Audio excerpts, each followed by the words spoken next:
Ladies and gentlemen, get ready to embark on a journey like no other. Welcome to the Glum Lot Podcast, your go-to destination for a unique blend of recovery and discovery. I'm Brett. And I'm Mark. And in this podcast, we will endeavor to create a safe and uplifting space for our guests and listeners to share their stories with sincerity and a touch of humor. Remember, we are not a Glum Lot. The Glum Lot Podcast is more than just a source of entertainment. It's a beacon of hope, proving that even in the darkest moments, recovery is possible. Every story we share carries the power to inspire positive change. So buckle up, get ready to listen, and join us in discovering the strength that lies within every individual's journey. This is the Glum Lot Podcast, where humor meets hope. Okay, Brett, we are on number 26 of the Glum Lot Podcast episodes, and I wanted to tell our readers something very interesting. We are heard throughout the world, as our readers know. We get our stats back from our platform, and it tells us that we have X amount of downloads in Canada, U.S., England, Germany, Ireland, India, and we just got our first From where? 3 downloads in Russia. Russia? Yeah. Nice. Yeah. I mean, da. Here he goes again with this. So, I mean, it is in English, so they got to be English speaking, I'm guessing. And we have Philippines, Australia as well. You know, I think there's drunks all over the world. I think you're right about that. Yeah. And there's sobriety throughout the world, too, which is the saving grace, right? Yeah, and talk about great. I'm so grateful for the opportunity, too, just to be able to, put something out there that people seem to want to listen to. Yes, yes. And hopefully that's helping some people. So. And our guests only use their first names. They do retain their anonymity. Yeah, we do. And they only we talk about what they want to talk about. So, we love having people on. It's not for everyone, but, I think the message is getting out there and it's going to help someone. And right? I know when I came into the rooms, it was people's stories that got me into the rooms and staying into the rooms. It is, really Simple is. as that, especially in the beginning. People were talking about these steps and this higher power stuff, but nothing really hit like somebody's true story that sounded just like me. That experience, strength, and hope resonates. Yeah. And with the newcomer, it makes all the difference. Oh, definitely. It helped me realize that this is a disease that we have and not a disgrace. Right. And, you hear through the stories, we do disgraceful things. Sure. Under the influence of alcohol and because we are alcoholics. And people treat us like that, too. But we are not a disgrace. No. We have a disease that, when gone without treatment, has bad effects. But I got to say this for myself, and this is only for myself, and I've heard people say this. I'm glad I'm an alcoholic only because of the gifts I've received from the program of Alcoholics Anonymous. I would have never received those gifts. 100% So true. Out of a terrible, terrible disease comes something good. Yeah. I mean, how many times have we heard, like you just said, I'm glad I'm alcoholic because I learned a new way of life that I wish I had learned when I was a kid. I wish I had this design for life the growing design. up. Yeah. Yep. And it was literally taught to me by the people in the rooms. Right. They taught me how to live. They taught me because when I came into these rooms, I was about 10 years old emotionally and, maturity-wise. Yeah.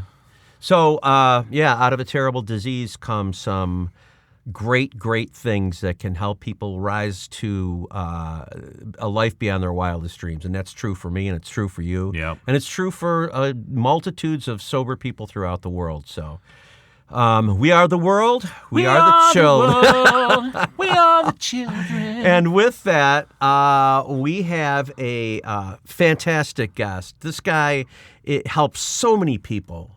I know he's very involved in the rehab locally here. Yeah. He works with people when they hit the ground out the door of the rehab, and that's so important. And he's just such a loving, wonderful person. I definitely just like to hug him. He's a great dude. And without further ado, let's welcome Mike. Mike, welcome to the Glum Lot Podcast. Thank you for having me. I'm honored that you asked me. Well, I'm honored to have you here, and let's start with your sobriety date. It is October 1 of 2000, my Awesome. second Your second sobriety. My second clean date Just out of curiosity, what is your first one? is February 2nd of 99. Oh, okay. So you had a year there where you were testing the waters. I did the same thing for 6 months. So let's go back to your first experience with drugs and alcohol. Do you remember it? Yeah, the details. Or how old were you? Were you a kid? Oh, yeah. Are you kidding? I'm high school. Yeah. Listen, growing up, alcohol was in our family, and it was growing up Catholic, all of our holidays and everything, there was alcohol. It wasn't crazy drinking and what have you, but it was in our family, and I knew it was just going to be part of my life. Yeah. Because that's how I grew up. Now, way fast forward, when we started to have fun with it and experiment with it, high school, drinking in the cemetery. The cemetery again. Yeah. You're not the first. Yeah. Well, when you're a kid and you need a good place to hide from people, the cemetery is a good place to There's go. nobody going to bother It's either you. the woods or the cemetery. Yeah, right? yeah. Nobody Yeah. sees you, and nobody's going to tell on you. Right. All the people that are going to tell on you are dead. Yeah, exactly. So you start experimenting, trying out booze. Do you Yep. remember your first buzz? Oh, God, yeah. One of the guys, it was big enough, he could buy beer. We split a six-pack. Oh, my God, we split a six-pack of beer, okay? 3 beers, and you catch a buzz. Oh, yeah. And, wow, was that a great feeling. Yeah? Because of where it took me. Just that little buzz, and it brought me to just a whole new place of being able to get along with people and talk and interact. And So that's something you be struggled cool. with prior to that. Well, I did. Yeah, I did. I was not an achiever. I was not a jock. I was not a leader. There was nothing special about me, but I wanted to fit in. I wanted to be with all the right people. And so this gave you a level of comfort. Of comfort, of confidence, of belonging, of being part, and funny. Ooh, me too. And funny. That was me. And funny. And funny. You got Try to- funnier. The more you drank, the funnier you thought you were, right? Oh, yeah. And the more the people you were with drank, the funnier they thought you were too, probably. right? Exactly. Fantastic. Oh, yeah. Oh. So that was your in. That was your social in, right? Unbelievably, yes. Yes. It sure was. So it sure was. you continued to drink throughout high school, here and there?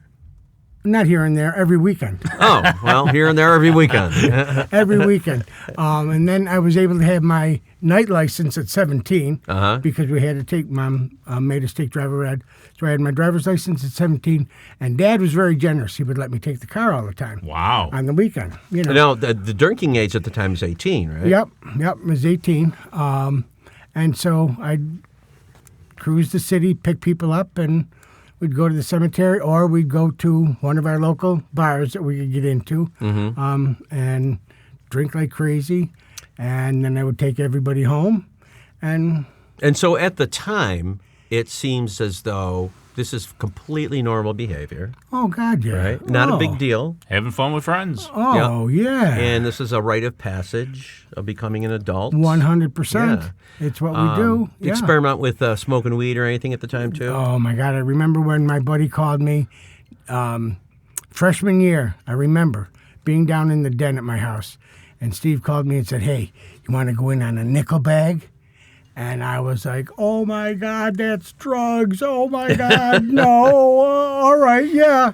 And so we went in on Yeah, a nickel and you know bag. what? Back in the day, a nickel bag was $5. Yep. I mean, granted, it's not the weed they have today. It was shagweed. It was kind of crappy, but for $5, you got a decent bag of weed, and you and your friends could sit around, roll some joints, and you would get high.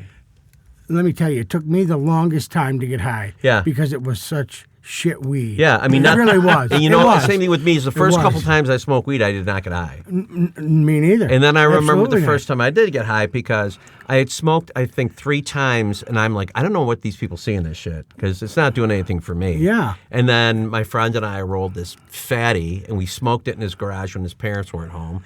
And I thought, oh, yeah, no big deal again. I'm not feeling anything. And then we walked over to my house, and to get down in the basement of my house, and all of a sudden it punched me right in the face, and I was high AF, and I was like, holy shit! And I literally held on to something. I'm like, oh, Oh my God. Yeah. I mean, I remember my first time, and I haven't. This part is not part of my story, but I have smoked pot a couple times. But my first time, well, I almost died because I couldn't breathe because I was laughing so hard because my first time was seeing George Carlin live. Oh, and wow. I thought I was literally going to die. I could not get out of the giggles. Wow, that's a real old school story. Yeah. George Carlin, shit. Yeah. So it's a progressive thing, right? Oh, yeah. So tell us yeah. about your progression. Well, then we stayed like that, drinking every weekend, getting all kinds of messed up. And I was getting to the point where I'd forget driving you home. I forgot driving you home last night. So that was part of my story the next day, and I thought it was funny and cute. And, I did that? Uh-huh. Yeah, you starting to gray out a little bit? Yeah. And I had some friends that were finally like, hey, you better watch it. And so I just stopped telling them I blacked out. Yeah. I'm not going to watch it. I'm just not going to tell you about it. Well, you weren't worried about it, or were you? No. Not even a little bit? No. Because I was getting everybody home, and it was a good night. It was part of it. Yeah. Good night. And see, one of the things I know today, that I wasn't really addicted to alcohol back then, but I just drank it, and I didn't have a great capacity for quantity. Mm-hmm. It didn't take an awful lot for me to get shit-faced and blacked out. A little bit was enough, huh? Oh, boy. And so we did it every weekend. Way fast forward to getting introduced to cocaine. Ah. How old were you? I was, 19 or 20 when we got into that. And you and I are probably close to the same age. And I remember when I was in high school, no one did cocaine. No one did opiates. A couple kids had done acid. But it was pot and booze. It was pot, drinking and smoking dope. That was it. Right. Anything more, and you were kind of like on the edge of being an addict, or we considered a drug addict, and it was something you did not want to do. Oh God, no! Are you kidding? Being Jimi Hendrix? Yeah, that kind of drug addict. Yeah. And then the late '70s, early '80s, the coke boom was insane, and it was everywhere. And that's when I was introduced to it as well. Yeah, well, I was a little bit in the '70s because I was certainly. Out of high school, graduated 76. 78, 9. Yeah. Got introduced to it, and it was fun, man. Once I got that, I thought, oh. Now, have you been in any trouble prior to that? None of that was going on yet. No. There was no trouble. Cool. No. So still a lot of fun. This love affair with cocaine began, and did you find that when you snorted some lines of coke, you could just go all night? That's why you did it. Yeah, baby. Yeah. And that's why you did it. And it was so available. It was expensive. It was expensive. And see, this is one of the things that they kept talking about how addictive it was. You know, doctors and lawyers and, people like this are doing it. And we're doing it on a big weekend when our buddies would get together and we would do a big weekend and we'd all pitch in and get some. And then, blow our minds out. And then Monday morning, go back to work. But the pure economics of things, we couldn't afford to get addicted. It was too expensive. Right. When I started doing it, it was $100 a gram. Yeah. So right off the gate, because of my... So everybody would throw in a 20, and you'd each get a couple lines, and you'd go all weekend with it if you could. I think the problem was, when it ran out, it was like, we got to get another one. We got to find one more gram. There's the addiction. Who knew they was setting in? We got to get more. I know, right? We got to get more. And that's how cocaine works. You'd be at a big house party, and most everybody was in the back bedroom doing lines. Yeah. It's crazy. Yeah. But enjoyable and fun. Yeah, enjoyable. At the time. Shit. And you know what? You're living the life. At the time, again, I talk about that we didn't get addicted. We enjoyed it. It was fun. Monday came, you went to work. Yeah. So I'm guessing things progress from there, though. Oh, yeah. We all survived. Everybody was having a great time. Friends started getting married. And each wedding, there was more coke than at the last one. The truckloads got bigger and bigger. And then, my friends were married, and they didn't have the time to go out boozing. Uh-huh. And so I had to find new friends to play with. And again, the whole mindset is we didn't get addicted to the coke. So it's just recreational. Yes. Everything's fine. Yeah. Now, way fast forward to what got me was when I got into the crack. And I will tell you, a friend asked me if I wanted to. So let me just for the listener, because if you're younger, you weren't around during the crack epidemic. But what happened is in the 80s, a new form of cocaine that was manufactured called crack came out, and it was inexpensive to purchase, and you smoked it, and it got you high instantaneously and was highly addictive. Oh. And so friend of yours says, "Hey, you got to try this shit." Yeah. Right. Yeah. And I held off for a while until we finally decided, all right, I'll give it a try, and started out rather slow. Can you amazingly, describe to the listener how it's different from snorting a line of coke to smoking crack? Wow. The snorting the line was a routine. That was a process. Copping, getting it, cutting up the lines, and snorting it, and feeling the drip in the throat. Yeah. Okay. When you got the crack again, the process of getting it, but when you took that first hit and exhaled, you just felt your whole body relax and go down. And just... So the intensity is the difference, right? Oh, yeah. Oh, definitely. And one thing with the coke, the powder coke, that got you fired up. The crack I found... Different feeling, different effect. I had no idea. Yeah. Different effect. You were still up. Listen, it kept you up for days. You know, I would stay up 3 days, 4 days on the stuff. And you had to maintain. I would try to fall asleep at night. And I couldn't leave a little bit on the counter. If there was a little bit, you're going to do it. Leave it for morning. And so the addictive nature of crack was exponentially higher because you talked about snorting lines of coke recreationally. We were not going to get addicted. Yeah. With crack, it's a whole different animal because you smoke it and you get that intensity, and then you want to do more. Oh, want to do more. And if it's there, more. you're going to do it.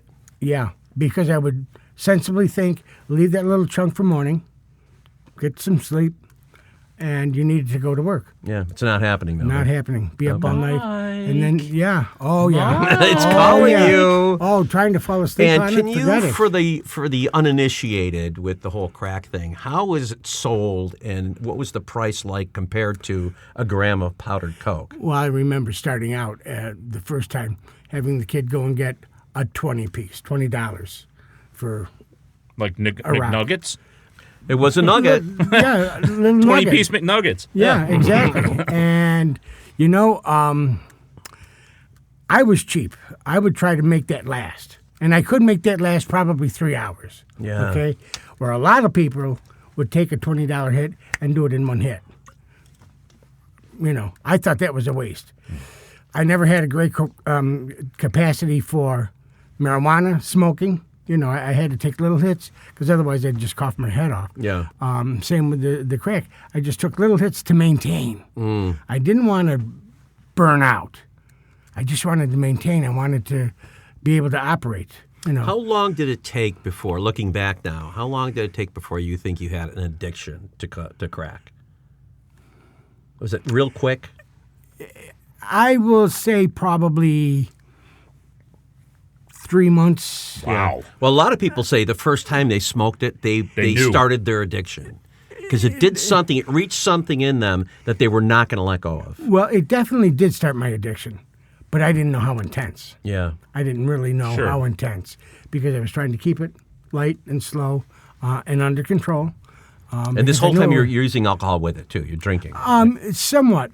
Listen, alcohol took a back seat to the crack. Oh, okay. Yeah. Definitely took it back because I didn't want to ruin the buzz of the crack, of the high. Oh, sure. So it wasn't when I smoked or when I snorted cocaine, you would do the coke to drink more. With the crack, I would do the crack and not want to do the alcohol. Yeah. Enjoy that buzz off. That was the end all, huh? Yeah, it really was. And Now, is it the same thing with the progression? You're ramping up your usage, thinking about it when you're not doing it, that kind of thing? Oh, yeah. Oh, yeah. Yeah. And when it had a grip on me, man, I couldn't stop. And I didn't understand why. When I first got into it, finally after, 6-9 months, not having money, running out, I finally put it down. I don't know how, but I put it down. And I stopped for about 3 months. No problem. No withdrawal, no. Wow. And then one of the people called me 3 months later and said, hey, why don't you, come on down? And I did. And son of a gun, took a little taste, and it was right back off to the races. Yeah. Unbelievable. I couldn't believe it. Right back off to the races, and worse. And when I got back into it now, I couldn't understand how before I stopped. Oh. And this time I can't. And you're like, it's not happening for me. I can't stop. I know I should. I know I need to, because I'm going through money like crazy. Yeah. And I mean, at the time I had some good paying jobs, and I'm not keeping money. Are there any other consequences? Can't stop. One of the red flags as this progressed was with work. I always had a good work record. Mm-hmm. Was not on the radar. Cannot stand anybody who is an attendance problem. Okay, because you got a job, you got to go to work. Yeah. And so I went to work. Yeah. And I was not an attendance problem. Was not on the radar until later. It didn't take long. How long? How long into your so you quit, then you came back. How long did it take before it really started having an effect on your life from an outside standpoint?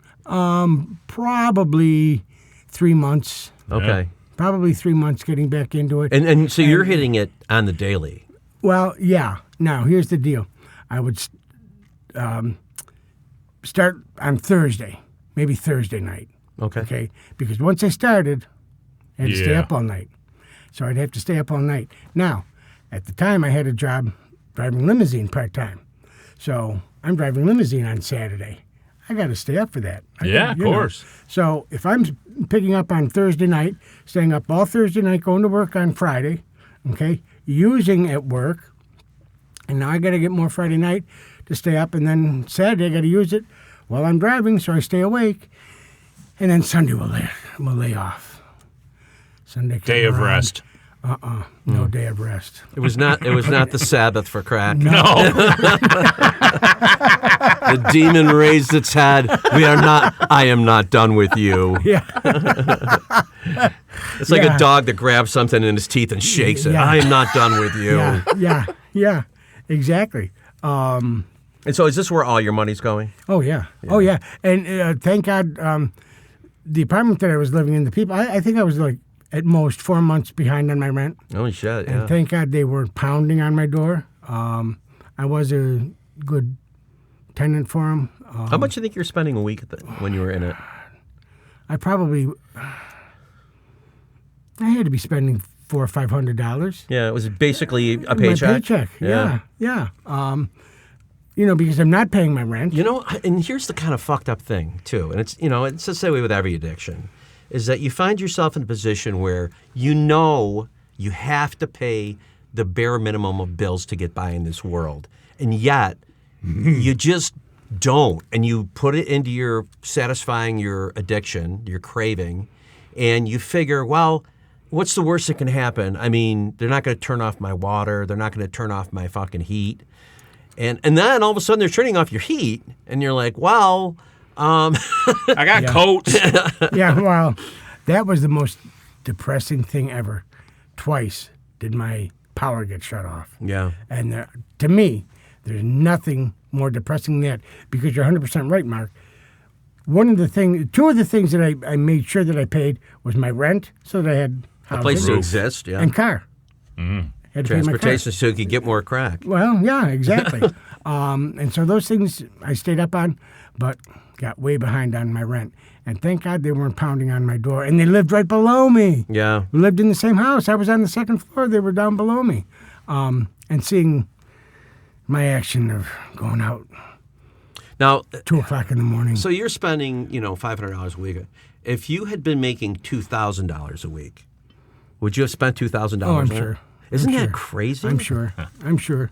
Yeah. I mean, that is addiction right there, It had a hold of me. Sometimes when we look Unbelievable. back, we're fortunate we didn't make a lot of money during that period of our lives because it could have killed us. You know what I mean? Oh, yeah. And let me tell you, when I got that apartment, 3-bedroom flat with a full front porch, $300 a month, and I thought at first, oh, my God, how am I going to pay this rent? Oh, my God, And that went by the wayside in time. Yeah. So Down the road. So you fast forward a couple more months into your usage, and what's going on? Well, my sister and I worked at the same place. Uh-huh. We had the same place that we worked at, and she was watching me, and everybody else at work was watching me. I was like losing weight, unbelievable. And fast forward to December of, had to be 98. A girl that I worked with, she called me one night and said, Michael, if I had $1 for every time somebody asked me, what's wrong with you? She said I'd be rich. Oh. And it was right at the point So when I was everybody ready. sees it. Oh, God, yeah, I looked a mess. Yeah. And so, Did you think you were pulling it off, though? oh, God, yes. Are you kidding? Again, as long as I'm not on the radar, but a little bit, I'm starting to hit the radar at work with some lateness. But skating by on it. So finally, this girl calls me and says, what's going on? I said, hang on. I'll call you back. So I had to go out because I was on my way to score. Yep. And I score, and I come back and I call her. And I said, Julie, I'm smoking crack. Holy shit. And she said, thank God, we thought you had cancer. Oh my God. Thank God. Right? Thank God you're smoking crack. Yeah. We thought you had cancer. That's what it looks how like. yeah. Shit, I yeah. was emaciated. I just Yeah. looked like shit, and I didn't know it. So Julie ended up telling my sister, and February when How'd you feel about Julie at that point? that was okay? Oh yeah. That she told her because sister? you know what? One of the things I realized is it was getting to the point where I had to tell somebody.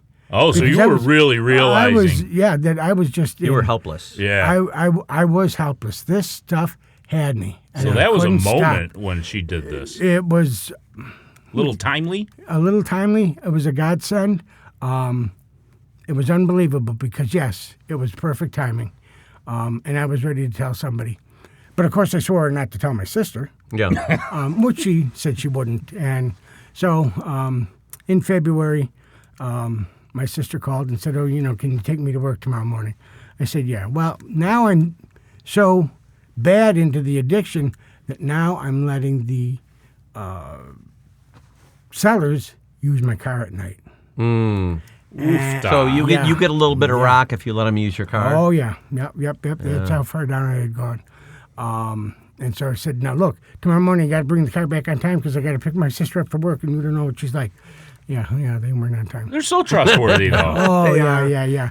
Little did I know, she had people at her house ready to pull the intervention. Oh. And it was supposed to be like 7:30 that I was supposed to pick her up. Yeah. And I didn't get there till like 9. Did all the interventionists leave by then? No, everyone was still there. Oh, but they were No, pissed off at this their point. letters got way longer.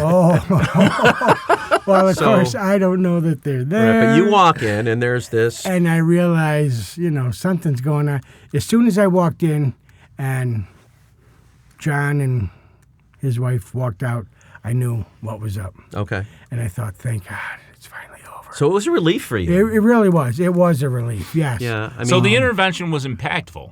Oh, it was very impactful. Because I've Yes, got it somebody was. that is thinking about doing one of those, and I'm just curious about that. If Wow. that well, there's a show, Intervention, Well, of Yes. course. there and is. oftentimes you see people walk in and they're like, fuck you. Yeah, I'm not You going to know, do it. They're not done. So that's as easy as it looks to do. It's nothing for you and I to do. The professionals have to do. People in the business, and that's why this John worked at the Okay. rehab. Okay. So they knew what they were doing. Okay, it's nothing for you and I to do Interesting. without training. Yeah.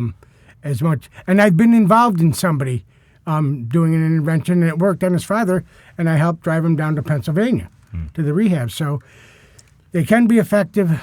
For me, it was. And I'll tell you what, that morning, if they said we're going to Niagara Falls and put you over the falls in a barrel, I would have gone. Wow. Just to get out of my... reached a point of desperation. Just to get out of my sister's living room. Yeah. Oh, are you kidding? To get out of my sister's living room with all of them looking at me. The gift of desperation. Yeah. It was staring you at the face. Oh, boy. So what happened? What happened that morning? Down to rehab I go. Right that morning, they said, let's go? Oh, yeah. Nice. Oh, yeah. Nice. I left my car at my sister's house.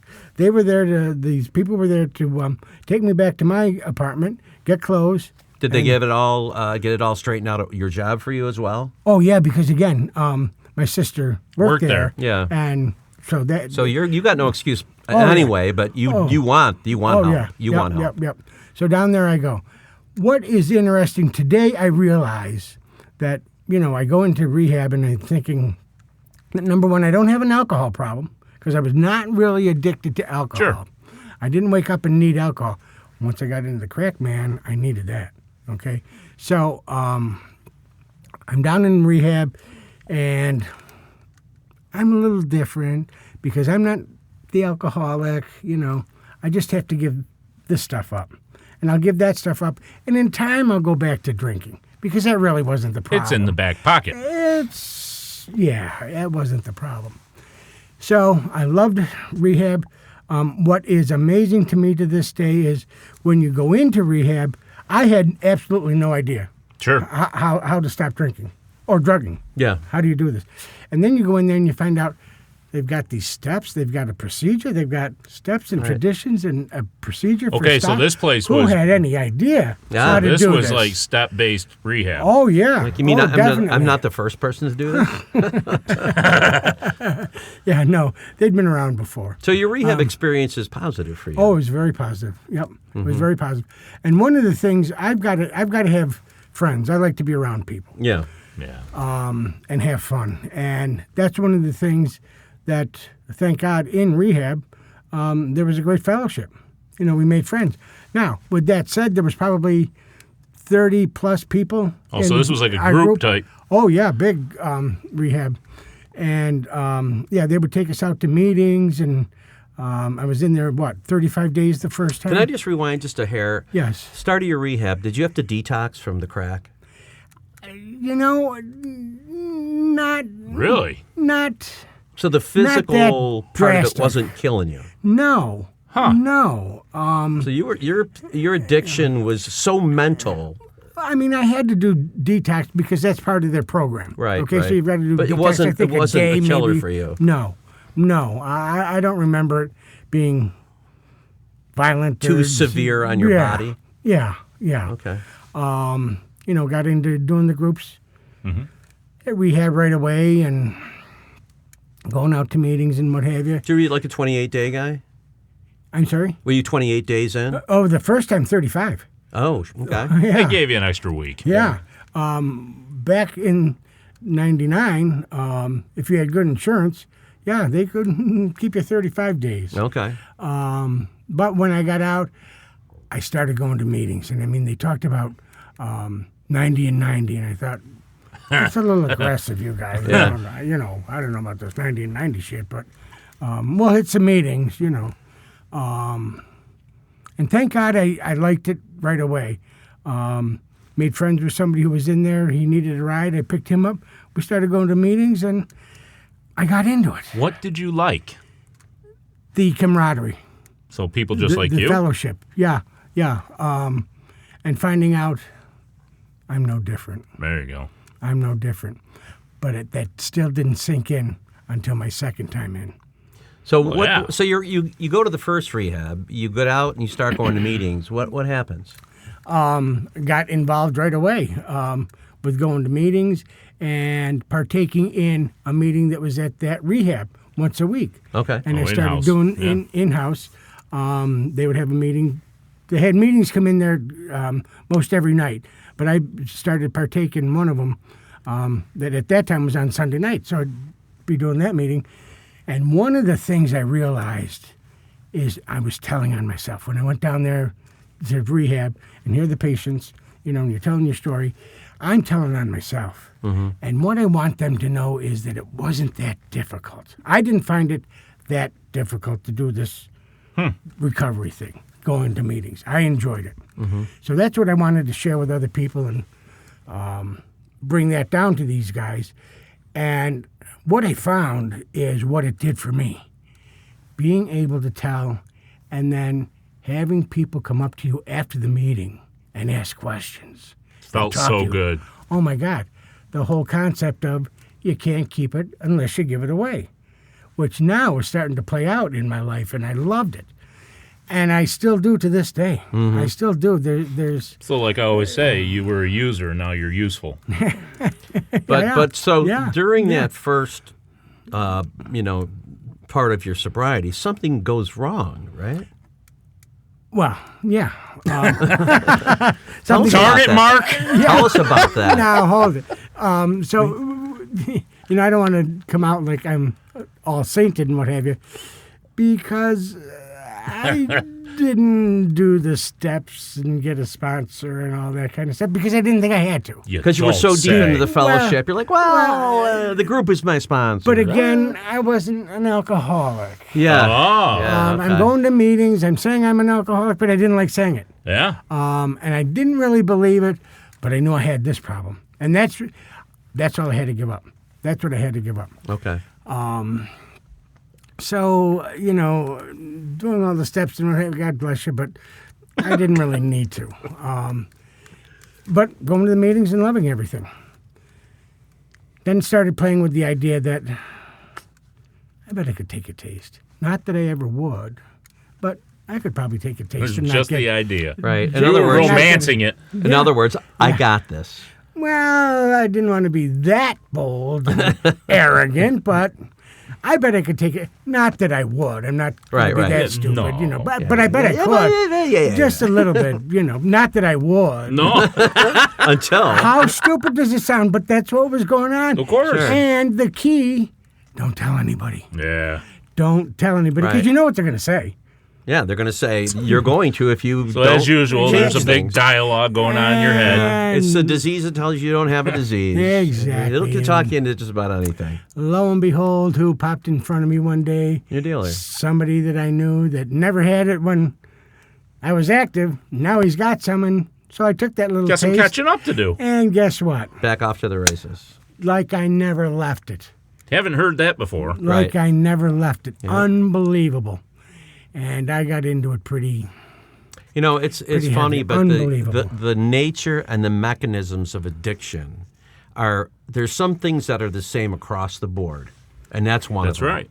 right. This mechanism of exactly the way it works. That's why the people in the rooms can tell you before it happens. Here's how it works. Here's what's going to happen if you don't do this. These are only suggestions, but we could tell you from experience, if this program isn't followed, if you half-ass it, half-measure it, whatever, this is what happens to people because we've seen it a million times. But not me. Right. Because I'm Unless you're different. unique. I'm not that bad. I'm not really an alcoholic. I wish you could see the acting right now. Yeah. Yes, he's very good. emotive. in the Oh way yeah, he it's says like it. emoting. Not me, But I'm not trying to be arrogant or anything and think I'm special, but it just didn't all pertain to me. So how long are you back out there? Once I picked up, let's see, that was probably around March to August. Okay. And so you're obviously trying to hide it at all costs. At all costs. And now I'm going through a prom season, driving limo, okay? And, of course, wedding season, I got to use while I'm driving. But there's a difference this time, isn't there? You've got some program in your head. I do, and we're just going to use to maintain. That's all. I don't want to fry myself. I just want to maintain so that I can keep working.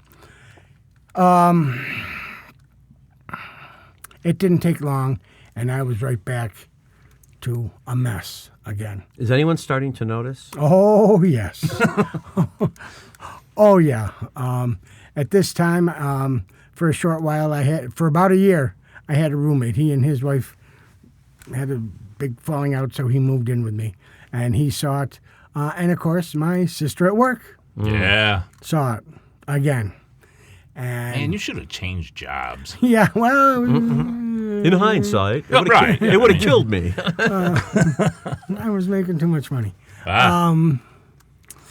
So finally, one morning, as a matter of fact, we happened to be in the parking garage, walking in, and she said, "You better get yourself back into rehab." Oof. And I was a mess. And I got to my desk and just started crying. Yeah. And it was over for the second time. So back into rehab I go a second time. And now I realize and start to accept I am an alcoholic. Mm-hmm. I am an alcoholic. I am no It's different. all part of the deal. I am no different. I am no different. I thought I could go out and drink, but I can't. I am an alcoholic. And so the whole program took on a whole different flavor.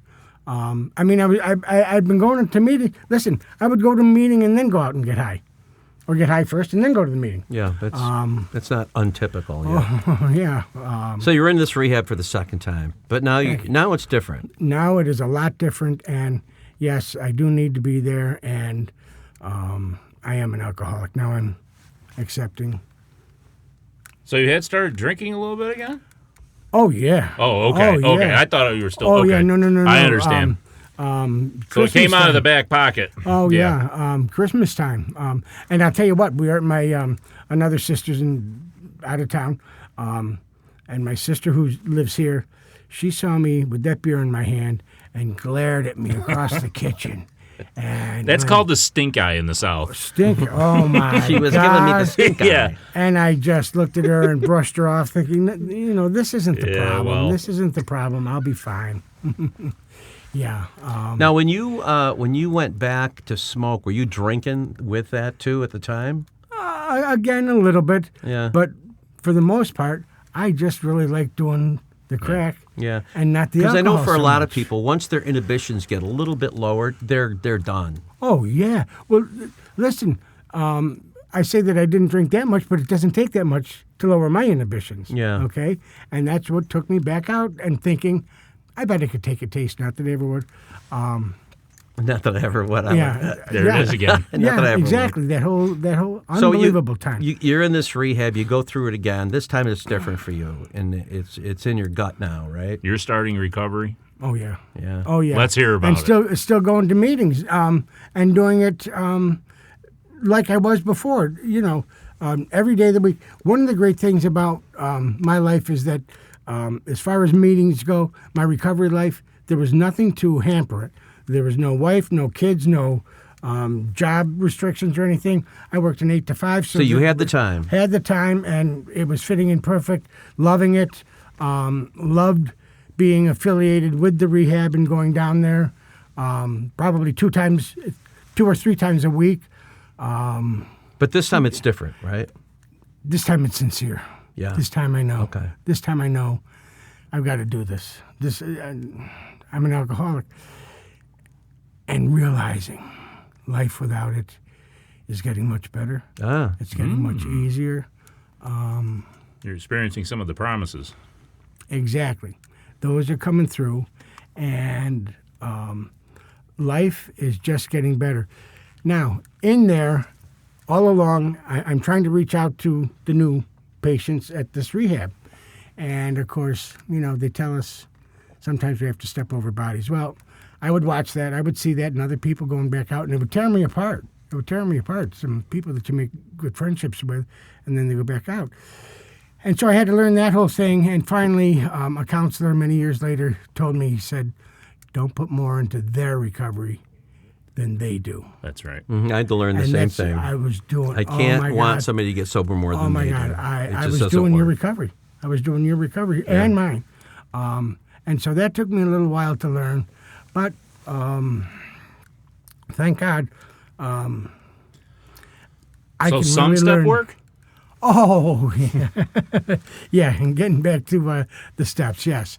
One of the things I realized, too, my first time, what I didn't do. I didn't really get a sponsor. I didn't really do the steps. Okay? That's pretty big. You were able to figure that out. Oh, well, yeah, because, I was loaded with contempt for investigation. All this shit you guys were talking about, oh, my God, you're a little dramatic, okay? Yeah. Insanity? Hated that one. Hated you for using that. That's, come on. Yeah. I'm insane. Well, when I keep doing the same thing and expect different results, yeah, that is insanity. Fit me perfect.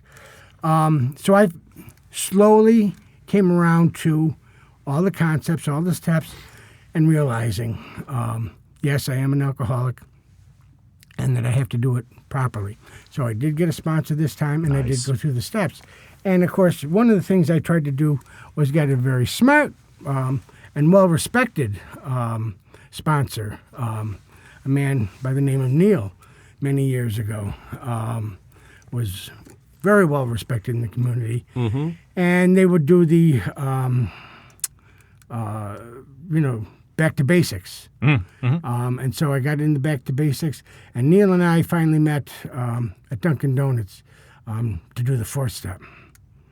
And anybody who knew this guy, he was no nonsense. Yeah, I knew Neil. He was old school. He was old school. And you weren't going to tell him anything that was going to shake him too much. Right. And I certainly didn't.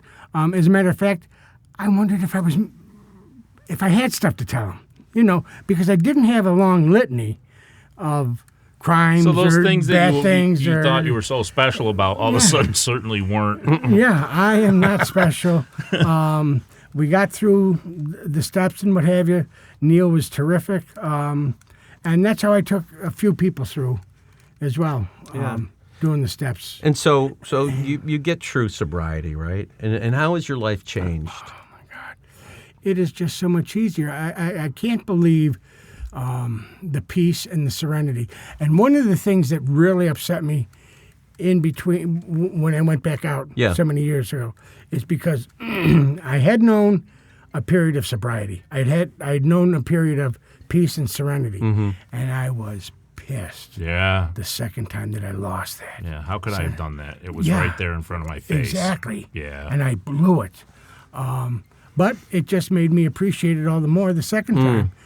So you're experiencing all the benefits of the program. You're in it, right? Mm-hmm.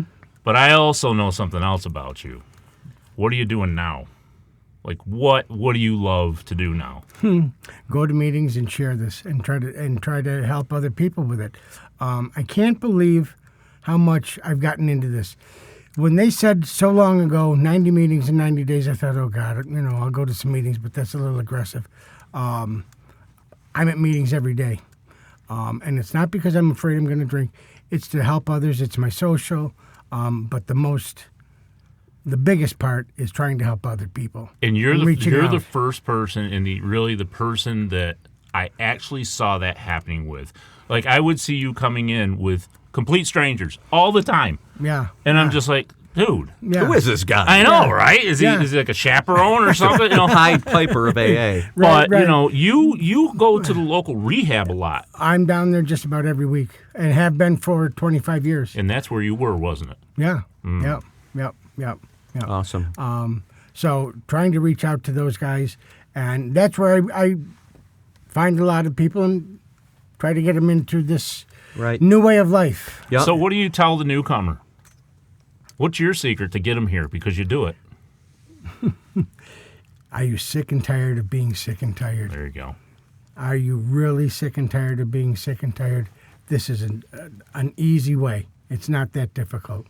And it's so much better. Today, it is so much easier living clean and sober and a lot less expensive. Oh, God, yes. And that face right now is beaming. Yeah, I love it. Mike, thanks so much for coming in and sharing your experience, strength, and hope with us. Thank you for having me. Until next time on the Glum Lot Podcast, I'm Mark. I'm Brett. And I'm Mike.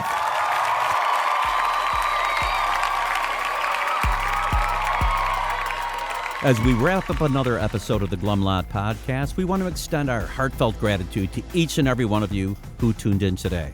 Navigating the path to recovery from alcohol and other substances is a journey filled with challenges, triumphs, and self-discovery.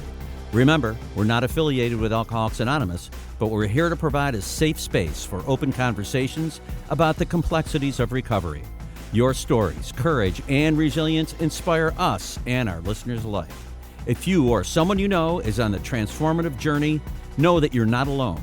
Join us next time as we continue to explore the diverse facets of recovery. Until then, stay strong, stay connected, and remember that each day is a step towards a brighter, sober tomorrow. Thank you for being part of the Glum Lot community.